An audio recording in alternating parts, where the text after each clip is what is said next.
Hey everybody, how y'all doing? Dr. Ray here, and I got some cool stuff to talk about today. So let's get started. All right, so the first thing I want to talk about is that I want to talk about my guests that I had on this week. So I had some cool guests come on and get to talk to y'all, and I want to talk about my show in general. So what I'm doing right now, what I'm doing today, I am looking for some help doing this. Basically, my idea is that I just want to have some people to talk to. And, when I'm talking about like all the stuff that's been happening in world, life, all that stuff, get some other feedback and some other people joining in. So if you're interested in coming on here and, meeting once a week for about 30 minutes, just to talk, uh, let me know and you can come on here. Well, first to start out, we'll just try it out. Come on one time, see if you like it, see if we mesh well, all that good stuff, and we can talk about the details. So if you're interested, let me know. All right, so let's talk about my show this week, some cool stuff in tech that happened, and just some different things. So first of all, I did 2 interviews this week, and I got another cool one coming up in about a week and a half. So let's talk about my 2 guests that I interviewed this week. So the first guest that I interviewed was Justin Jacobsen. Justin is an esports and entertainment lawyer. Really interesting, fascinating job that he has. Really cool career to go through and see what he's done. So basically, he deals with like trademark and copyright and negotiating your contract, which is a super fascinating topic in the esports world because it's not something we think about. One of the big takeaways that I got from the interview was just about protecting your gamer tag. And I think like, wow, my gamer tag, I use it for every game. My students know me it from Discord and everything. And wow, I don't personally probably need to trademark it because I don't make any money from it. I'm like actually considering it. Like, wow, maybe I should. And I think it's something that my students or other people who are up and coming professional gamers that are probably going to make money from this gamer tag need to trademark it the same way that you would trademark like Mickey Mouse or whatever else. The example he used was Kid Rock, a singer, whoever. You got to trademark your name, or like a sports team or something. You got to trademark the name. So I think that was a cool takeaway from his interview. Really cool interview. Go watch it. In fact, what's awesome? He invited me to his show next Friday. So I will be on his esports podcast next Friday. So it'll be cool. I will definitely post a link and everything for y'all. On my LinkedIn and Twitter pages and stuff. So if you follow me there, I'll post that. But you should definitely listen. You should definitely listen to his interview. Really cool and interesting aspect of esports. All right. My second guest that I interviewed yesterday, I randomly did 2 in 1 week. So usually when I do these things, I like to have, one guest a week, but it never works out that way. They happen to be back to back because basically, whenever the people that I'm interviewing can do it, I got to make sure that I'm there for their schedule. So I did 2 back-to-back interviews. So my second interview was yesterday. Bruce Baumgardt. If you haven't heard of Bruce Baumgardt, look up the game Space War and look up first video game competition ever. Bruce, the first video game competition ever took place in 1972. It was with the game Space War at Stanford University. And basically there was an advertisement and someone said, hey, we're going to give you a free year of Rolling Stone, some free beer. We're going to publish a story about this in Rolling Stone, and we're going to have this Olympic video game competition at Stanford University. So Bruce he worked at the Stanford lab and he was getting his Ph.D. there. So he was able to play this game all the time. And what's funny is he said that, so I think there were around like 24 competitors. What's funny is he said during the interview is that there was one guy who he knew was better than him. And that guy went to like tap dancing lessons or something like that night instead of going to the game competition. So Bruce goes down in history as the winner. And the person who was better than him missed out because he just randomly happened to do something else different that night. Really fascinating, really cool to talk about him. So some of the things when I do these interviews is like the things you learn about them pre and post interview are awesome. So, one of the things, so I'm sitting there post-interview or pre-interview talking to Bruce. We're just kind of getting to know each other. And I'm take my Rubik's Cube and I'm just spinning it around. And he's like, because I do this sometimes. So I have these here whenever I'm in like a meeting. and I'm not really being like it's one of those meetings where I don't necessarily I need to be there, but maybe I need to answer some questions. But I sometimes I twirl my Rubik's cube out of habit. I also have a habit where I fiddle with my pen while I'm thinking. Sometimes I do this while I'm thinking as well. I spin it. And when I'm in a meeting I don't know, I'm actually putting it together, which I put most of this one together already. But I was sitting here, we were talking, and I was just spinning, and he's like, oh, you love the Rubik's Cube. And he pulls out like three. He's like, oh, I love these things. I always do them when I'm thinking. And I go, he pulls out multiple, and he's like, see how much I like this? And I was like, dude, I've got like multiple of them as well. Like, those little kind of interactions I just live for. Like, that's so cool just to see that side of someone and see how like people like that think. And it's cool when I see something like, oh, we have the same like habit. Like, that's pretty, it was interesting, fascinating, neat. So I enjoyed that. It was a good conversation. You should definitely check out that interview. He's a really cool guy, really down to earth. He sent me a couple emails afterwards being like, this was so much fun, that kind of stuff. Like, just super cool guy. Like, it's so nice when you talk to people who are, have really, really made it. Like, he's a he's sold companies. He said it during the interview that he could have retired after he sold some of his companies. He went to Stanford, Ph.D., he went to Harvard. Super, super brilliant guy. And, is going down in history as the first guy to ever win a video game, first human to ever win a video game championship. And, which is just amazing. So it's really cool to talk to him and really exciting. But I got another cool interview guest coming up, not next week, the week after. No, I'm taking a break next week from interviews. I got so much other stuff to do. So that's that. It was pretty cool. And so my background that I have here today that you see like behind me, this is actually my desk at work. No, this is a picture of it. I'm at home. But I'm playing around with different virtual backgrounds. I got to find one I really, really, really like.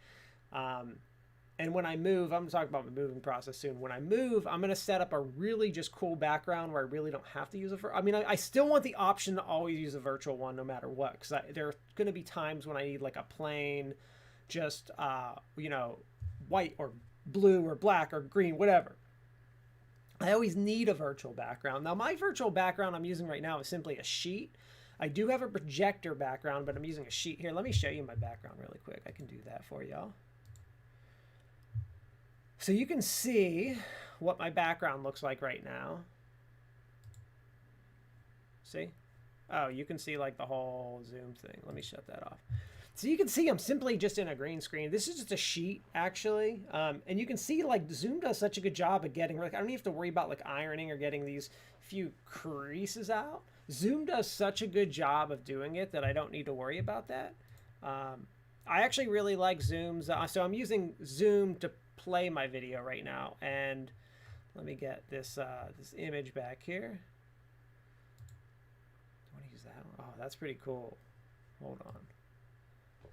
This is actually my office at home. Let's go back to my work office. I use my office at home, a different video. So this is my work office because I was telling you about it. So this is my background, my work office. These are all computers that I had as a kid growing up. That's a typewriter. These are all my dad's, and he gave them to me. They were sitting at home, and you can see there's a little Mac there behind me. This computer right here, you see that little signature right there by my finger? See that little signature that says Woz? Yeah, that's signed by Steve Wozniak, guy who founder of Apple Computers. Signed that. I've told this story a bunch of times. Great conversation piece when people come and check out my work office is that my mom waited in line, held that thing, not the monitor, just the bottom part of it, held it for like 4 hours, 5 hours in line to get his autograph at a conference, and he signed it for her. So that's awesome. That's in my work office. Super cool, and I love that story. So anyway, okay, so that's that. Another thing, Apple announced iPhone 12 this week. Kind of cool. That was like a big tech thing this week, the big tech thing that came out. I have the iPhone 11 Pro. There's no way I'm updating to the new iPhone. I mean, we've gotten to this point where, it's like, do I need to upgrade to the new Apple Watch, or do I need to upgrade to the new iPhone? Because Rather than it being like a significant change in technology, it's really just a small incremental upgrade. So I'm not going to upgrade to the iPhone 12. The big difference with the iPhone 12, the one thing, I mean, yes, it has a nice camera, but man, so does my iPhone 11 Pro. Um, and this was like 12 to $1,500. Like, do we need to spend that again every year? So, one of the things to think about is, do I need 5G? And I know that's like what the big iPhone announcement was mostly about, was the 5G thing. And so here are the issues. First of all, 5G is only available in very few select cities in the United States. Not only is it available in select cities in the United States, it's only available in like certain blocks of those cities. So if you don't live in those city blocks where there's 5G on your network right now, there's absolutely no point in you upgrading for 5G. So consider that, because it's just totally, we're just not there. We're not ready for it. Maybe in a couple years. I mean, who knows? Maybe next year we will be, but we're not right now. And it's interesting. So if you are a member, depending on what phone service you're a member of, some of the companies are defining 5G a little differently from one another. So be very careful of that, because I'm not going to mention companies' names, but let's just say that some of the companies are saying they have 5G internet service on the phone, and really it's 4G, and they're calling it 5G. Because with 5G speeds should be much quicker than your cable at home. And that's not what you're getting. There you have like a, crummy version of 5G that they're giving you. So, but real 5G right now, we just don't have it. It's not worth it. So anyway, that's my thoughts. New iPhone, should you get it? I mean, if you're on like the iPhone 8 or something like that, yeah, you need to it's time to upgrade. If you have the 11, I think you're pretty good. Maybe the one before that, like I think that's what my wife has, like the XR or something like that. Yeah, she needs to upgrade to the 12. So yeah, that kind of stuff. But yeah, it was announced this week, kind of cool. Nice announcement. Another thing happening. So I had a students always ask me this, and for some reason I lost the link. So I'm looking through all the financial aid stuff. How much is it to attend college? And I have a link to financial aid. So here's the problem with that link. So students are always like, how much does it cost? You send them this link to how much it costs to join UNCW, to come into my esports program is what the question was. And I have a link to our cost of attendance right in the frequently asked questions. So it's like, well, why wouldn't students just look at that? Two problems. Here's what universities don't give you. And I can't figure this out for the life of me, why they can't just tell you the cost. They give me a cost of tuition, but they don't explain what that means. What does that mean? What happens if I only want to take one class? Do I have to pay that full amount? Like, how much is just one class? Can you just tell me that? No, they give you this tuition price, but I don't necessarily know what that includes. They don't define it. Like, explain and define what tuition means. Tell me how much it is to take one class. Okay, so then when they give me the breakdown of how much it does cost, they say tuition, fees, and then they give you like 10 other things, and they say cost of attendance. So let me just use UNCW as an example. Tuition is like, for an undergrad student on campus, is like $4,700 a year, $4,500 a year. Really cheap, actually. UNCW is extremely reasonable. College fees were like $2,000 something, and that includes like athletic fees and use the gym and technology and all that kind of stuff. Okay, it's pretty good cost actually. And off campus, your fees were only like $400. So we're talking like a $5,000 cost of attendance for UNCW. So multiply that times 4, $20,000 to attend, get a 4-year degree. Now, here's what's weird about this like whole attendance thing. When you actually start to go down, and in addition to cost of attendance, they show you all this other stuff like beep heard an email. I just better make sure it's not something super like I'm missing a meeting or something. Nah, we're good. When they show you that cost of attendance, they show you like all these fees below it. And here's what's weird about these fees. So first of all, they say like cost of attendance and fees. Okay, that's like your tech and everything. Then the next fee, they'll say like transportation fee, housing, food, health insurance, all this health insurance, like all this stuff that isn't part of the university. Now, yes, can students who are attending UNC, and then they give you the price, they say cost of attending UNCW, and it's like 25 grand a year. And it's like, well, what does my car payment, like they literally have transportation and car payment there. What does that have to do with my attendance a year? Now, I get that, like, if I want to live in the dorm, there's a price to that. But regardless of me living in the dorm or anything, where I'm living, there's a cost associated. Like, no matter what a student's doing, no matter what an 18-year-old's doing, whether they're living at home, whether they're living in a dorm, whether they're living in an apartment, whether they're wherever, guess what? They have to pay for room. I mean, unless their parents are just paying for their room at home and it's part of the mortgage. They have to pay for food. They have to have, there's a car payment. There's health insurance involved. So why is it that when UNCW or any college gives me the cost of attendance to attend there, they tell me the cost in that and include all that stuff in it? I can't figure it out. It actually when I look at the website, I'm like, oh, this is the cost of attendance, like 25 grand a year. When I go in and look, and I'm like, no, the cost is actually like $5,000 a year. It's just really bad user interface design. Make it very clear. Cost of attendance should say 5 grand. Then, hey, here's all this other stuff you might possibly need, and it could cost you, these are other expenses sometimes students factor into getting financial aid. Boom, so much easier and better explanation. So I totally think that they need to do that. Okay. Anyway, just because I was asked that question today and thinking about it, it's on my mind, and I'm like, oh, really? This website? Come on, be better than that. It's not just my university, it's all universities. They really just need to make it.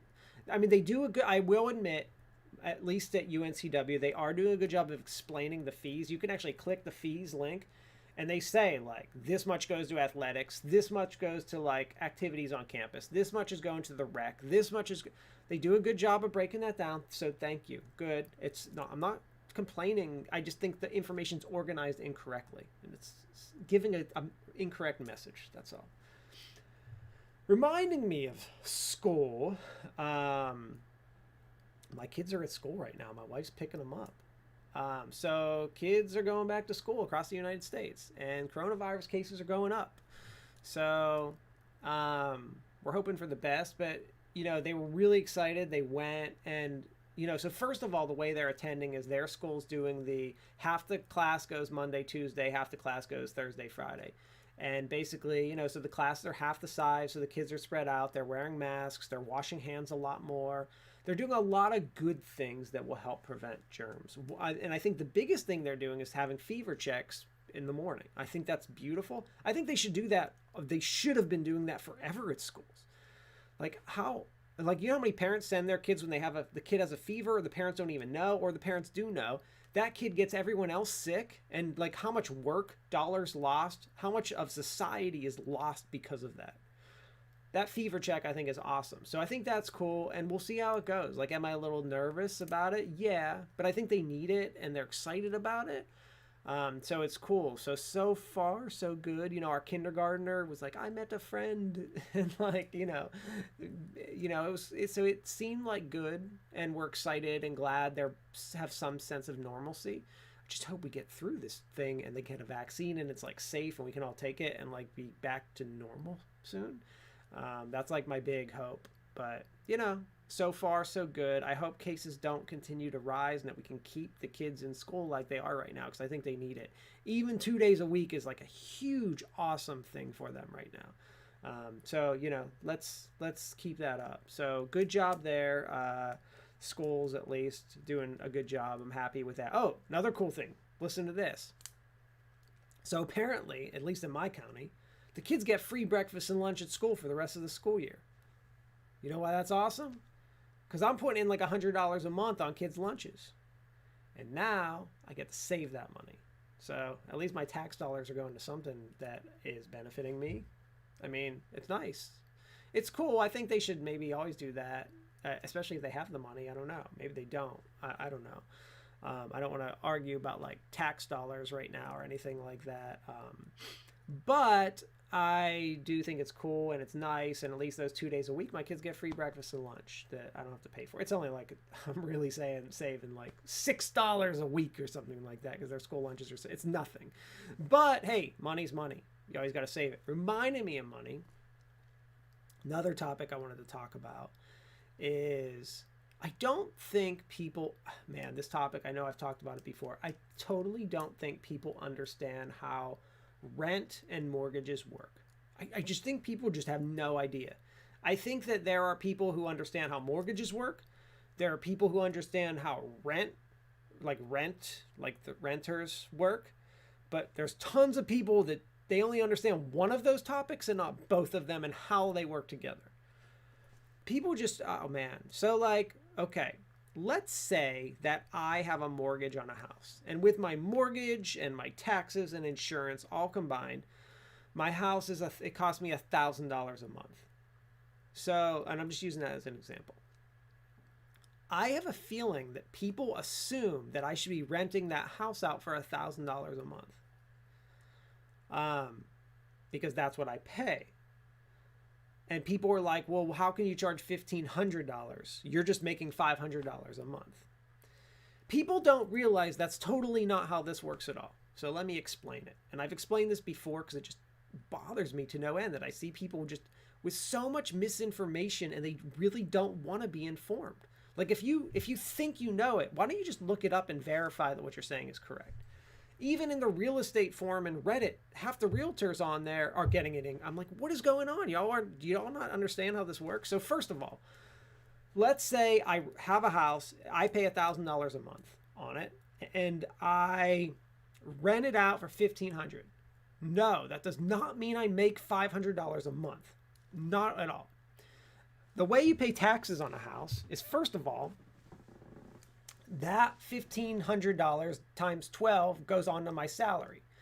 I don't get to discount the full entire mortgage against my taxes. So first of all, that $1,000 that I am paying is not 100% discounted from my taxes at all. So there's that problem. That's problem one. Second problem is that even if I'm getting like a nice cash flow of $500 a month, that doesn't mean that that's profit. And let me tell you why. So first of all, every time something goes wrong in the house, guess who my renters call? Me. Guess who gets to pay and fix it? Me. So it comes out of that. So let's say it's $500. Let's say I make $500 a month. What's 5 times 12? 60. I make $6,000 a year. Guess what happens if the AC goes that year? I'll probably end up spending like $6,000 to $10,000 on the AC. And I don't make anything. In fact, I'm going to have a negative balance for the year. Usually I've got like 2 or 3 things happen per year, like about around $1,000 to $2,000 of maintenance. So we're already down to $4,000. Then I have to switch renters out and I got to pay someone to paint it. That's like $1,000. I got to fix the holes in the wall. I got to do this. I got to do that. And guess what? When it comes down to it, I end up making like out of that $6,000 I make a year, plus my taxes and everything else. And after I figure it all out at the end of the year, I probably would end up with a profit around $4,000. On a good year, I would make around $4,000. For me to buy that house, probably a $200,000 house based off the rent numbers that I just gave you, I would have had to put down a solid 50 grand to buy it. So off my 50 grand, I make about 8%. That's 8% after all the work that I just told you I had to do to rent it out and all this stuff. If I would have put my money in the stock market, I'd make an average of 7.5%. And guess what? That would be me just putting that 50 grand in and not having any work, no trouble, no hassle. So when we complain about renters and people doing this, we have to remember that it's not the amount they're making is not really that great. Unless they fully paid for it and own it or outright, they're really not making that much money. It's a very slow process to make money from renting something out. It's not easy. It kind of sucks big time as a landlord to have to deal with everything. And you're really not making that much more than the stock market. So it's almost not worth doing it. And renting is an awesome service. Man, when I moved to I've lived in 10 different places in the last 20 years.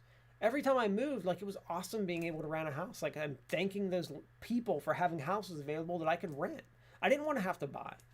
And there are a lot of people out there that don't always want to buy. It doesn't make sense. They just want to rent. Maybe you want to live somewhere for only 6 months and you're going to move. You don't want to buy a house. So it is an awesome service. Are there problems? Absolutely. There are problems with everything in life, but I'm talking in general. It's really not that bad. So anyway, it just bugs me and irks me and annoys me. And I'm getting all these texts from my wife. So I'll tell you why. I'm not answering them right now. I'm going to tell you why I'm getting all the texts. Today we did we met with the builder because we're building a house. And we had to like pick out all the colors and everything like that. Well, no, I sat there while my wife picked out all the colors and everything, but she's still like texting me like, because we still have to pick out a few things, but we picked out like the color and kind of carpeting we're getting, the kind of like sinks we're going to have and like everything like that. And honestly, I care about one thing in the house. I care about an office. And whatever color they paint the office, I'm going to paint it anyway, a different color, so I don't care. I tell my wife, I'm like, I'm buying an office for myself. I'm buying you a house. Because I have outside of this room that I'm in right now, I have no say about anything in my house. And that's fine. Like, she likes to decorate. She wants it to look the way she wants it to look like. That's completely fine with me. It doesn't bother me. I don't care. I have one room, and I can do whatever I want to in here because it's my office. It's a studio. It's where my video games are. It's my space. And I can do what I like in it. So I'm excited. And I also found out that my new office, hold on. How much bigger is it? Let's see. Let me do these calculations really quick. Let's see. 5 by... that's not very much. Well, the room is bigger. It didn't seem very bigger when I just did it. I think I messed up my calculation. Because it looked like it was only 15 square foot bigger when I just did my calculation, which is like nothing. But my office is going to be bigger. It's going to be 5 feet wider and 3 feet in length. So bigger than my current one. So I'm going to have more space. I'm excited about that. That's awesome. It'll be a little less cramped and the room's going to be a lot better. I'll have to show you guys like my full office sometime, what the room completely looks at like right now, but it's actually a mess because I've started cleaning and organizing because we're moving in like 6 months. I'm just way ahead. And so I'll have to show you my new one when it's actually done and built because I'm going to build like a desk. So what I'm going to do, my plan is right now, I'm going to build like a desk that completely wraps around me. So I'm going to have a front like I have now, a side like I have now, and then I'm going to have a back. I want to have a back that's like set up so these computers behind me in this picture, I might actually bring them home from my office at work and set them up as a display in my office space, which would be pretty cool. And I still want to have the virtual green screen option. So anyway, that's all that's going on. Just a reminder, I am looking for people who would want to come on during this, 20, 30 minutes that I talk each week and talk about them. Maybe we'd even make it like 45 minute to an hour show and come up with some topics and basically just chat each week.